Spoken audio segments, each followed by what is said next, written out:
Bonjour Jean-Marcel Marant.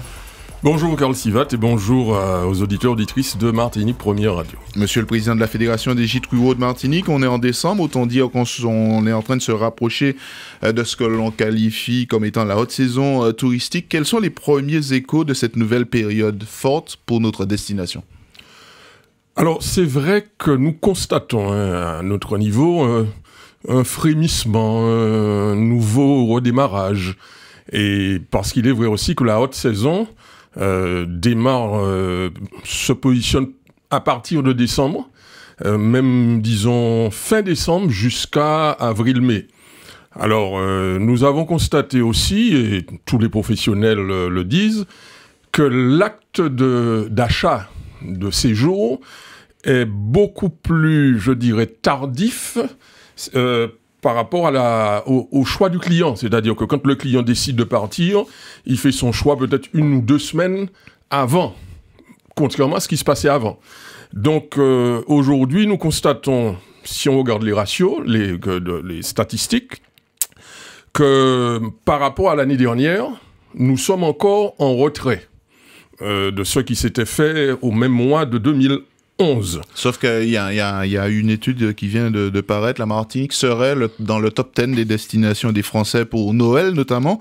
Ça a paru hier, c'est un comparatif effectué par Kayak. Est-ce que cela aussi, ça peut être une indication pour nous ?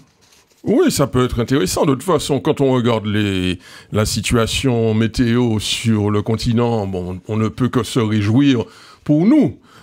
Plaindre ceux qui les vivent, mais quand on regarde ce qui se passe dans le bassin méditerranéen, on se dit que bon, le touriste, nous savons tous que quand le touriste se déplace, c'est pour retrouver de la quiétude, de la sécurité, de la tranquillité. C'est pas du dérangement, voire de l'inquiétude. Donc, à ce niveau, nos régions, et j'entends Martinique, Guadeloupe, sont bien positionnées, surtout qu'on constate que même sur Saint-Domingue, ce qui était un peu, ce qui a depuis des années a été notre hantise, il y a une baisse de la fréquentation des Français sur Saint-Domingue. Alors, c'est une bonne chose, mais il s'agit aussi pour nous, ceux qui constituent l'offre de séjour, d'être vigilants et de ne pas nous endormir sur nos lauriers. Est-ce que c'est justement par rapport à Saint-Domingue, la République dominicaine, voire Cuba, c'est pas dû au fait que maintenant les Français partent moins longtemps, les séjours sont de plus en plus courts ?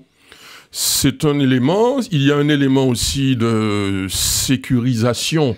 J'ai l'anecdote d'une famille qui était partie à Saint-Domingue il y a de ça peut-être 1 an et demi, et qui a demandé son rapatriement en urgence parce que le fils s'était brûlé très gravement, avait été rapatrié sur la Ménard, et avait demandé à séjourner en urgence aussi dans un gîte. Donc, il y a cette notion, je ne dis pas que nous devons en être fiers, mais nous devons être rassurés par ce que nous offrons comme alternative aussi à l'offre. Et chez nous, nous sommes vigilants en ce qui concerne la qualité, parce que dans les statuts de la fédération, il y a un slogan qui disait un verre, ça va, 3 verres, bonjour les dégâts. Nous, 1 plainte, ça va, 3 plaintes, c'est des dégâts. Et au bout de 3 plaintes, un propriétaire qui n'a pas résolu le problème constaté par 3 visiteurs est exclu. Donc aujourd'hui, les gîtes chez nous, c'est contrairement à parce qu'il y a... Quelle est l'offre d'ailleurs de combien de gîtes en Martinique actuellement ? Alors, il y a 125 propriétaires qui ont décidé d'investir sur leur propre denier, très souvent. Il y a 190 hébergements, gîtes et chambres d'hôtes qui représentent un total de lits, parce que j'ai demandé aussi à voir les statistiques, de 700 lits.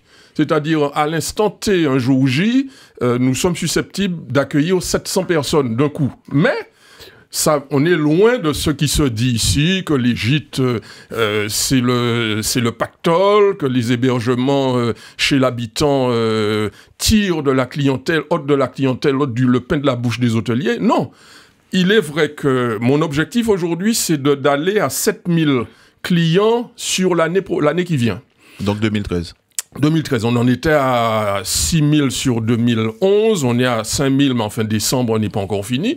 Pour la saison 2012-2013, j'espère arriver à 7000 clients. Bon, on va se battre pour ça. Mais c'est vrai que nous n'étions pas sur la saison 2011-2012. Les chiffres étaient intéressants.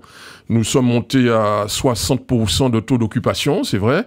Notre objectif, c'est d'aller au minimum à ça et voire au maximum en nous mouillant la chemise. Parce que, je donne un exemple précis, les gens, si vous savez que nous faisons partie d'un réseau, bon, pendant des années, les Outre-mer, Martinique, Guadeloupe, Guyane, Réunion, ne figuraient pas sur la cartographie de la Fédération nationale.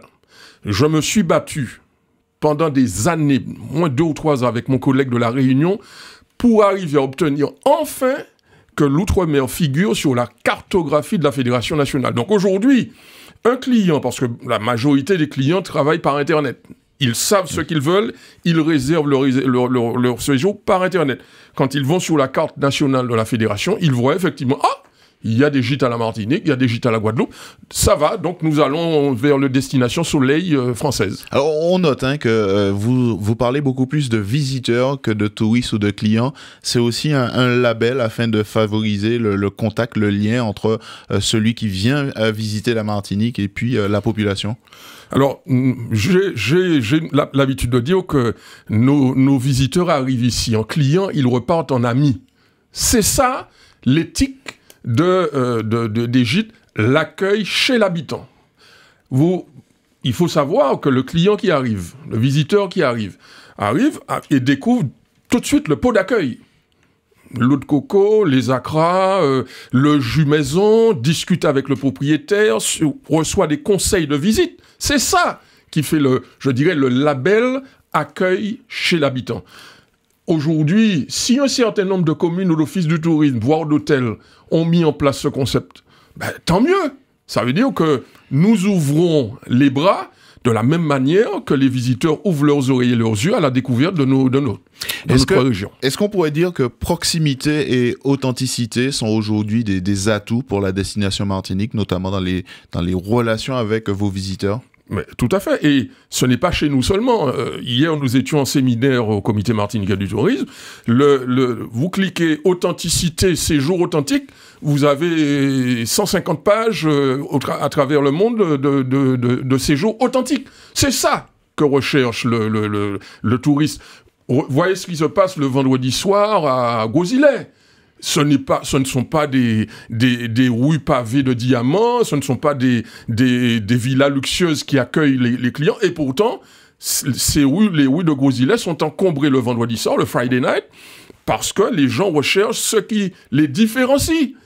Le client ne va pas chercher à retrouver systématiquement le croissant qu'il mange chez lui à 6h du matin, à Argenteuil, à Nice ou à Bordeaux. Donc c'est ça l'intérêt pour nous, c'est de lui faire découvrir aussi le chocolat pain au beurre. C'est ça l'intérêt aussi. Ou le Zacharie Pays. Ou le Zacharie Pays. Alors Jean-Marcel Marant, on note cette volonté d'aller dans la qualité pour donc les gîtes. Et puis par contre, vous devez faire face aussi à une concurrence alors de villas non déclarées, voire d'hébergements non déclarés, ce qui peut être également un frein et en tout cas une perte de taxes, notamment pour les collectivités communales. Exactement. Nous subissons ce que j'appelle moi la double peine, les propriétaires de gîtes. Pourquoi ? Parce que nous respectons la règle. Être déclaré en mairie, notamment dans les communes dites, touristiques. Bon, qui ont le label et qui ont voté la taxe de séjour. Deuxièmement, ces mêmes propriétaires sont soumis à l'impôt. Dans le cadre des revenus, des bénéfices, micro-bénéfices industriels et commerciaux. Tandis que ceux qui ne déclarent pas, et il suffit d'ouvrir les journaux, je dirais, en vente libre, 972 et autres, pour voir les dizaines, voire les centaines de ce qu'on appelle les locations saisonnières. Tout à fait. Mais ça, ce sont des recettes qui échappent aux communes, à tel point que me temps adressé à l'association des maires et un certain nombre de maires qui ont voté la taxe de séjour, bon, j'ai eu la désagréable surprise de constater que d'abord, je n'ai pas eu de réponse de l'association des maires, et que deuxièmement, la difficulté pour les communes d'aller recenser ces hébergements est une contrainte lourde. De manière générale, est-ce que vous avez l'impression qu'aujourd'hui, que le Martinique a une approche différente de la filière tourisme par rapport au passé ? Mais il le faut bien parce que la clientèle a changé. La demande de la clientèle a changé et on disait tout à l'heure, on parlait d'authenticité. La clientèle recherche maintenant l'authentique, le naturel, le familial.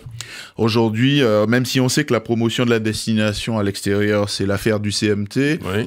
J'imagine que vos membres et vous-même, la Fédé, vous ne restez pas inactifs pour aller chercher d'autres visiteurs et clients. Mais c'est évident. Nous rêvons d'accueillir de nouveau en masse des Canadiens, par exemple, parce que nous savons que la clientèle canadienne est à la recherche de cette authenticité, à la différence de la clientèle nord-américaine des USA. Donc voilà ce qui nous motive et qui nous booste dans cette affaire. Merci beaucoup Jean-Marcel Marand d'avoir répondu à notre invitation. Bonne journée à vous. Merci.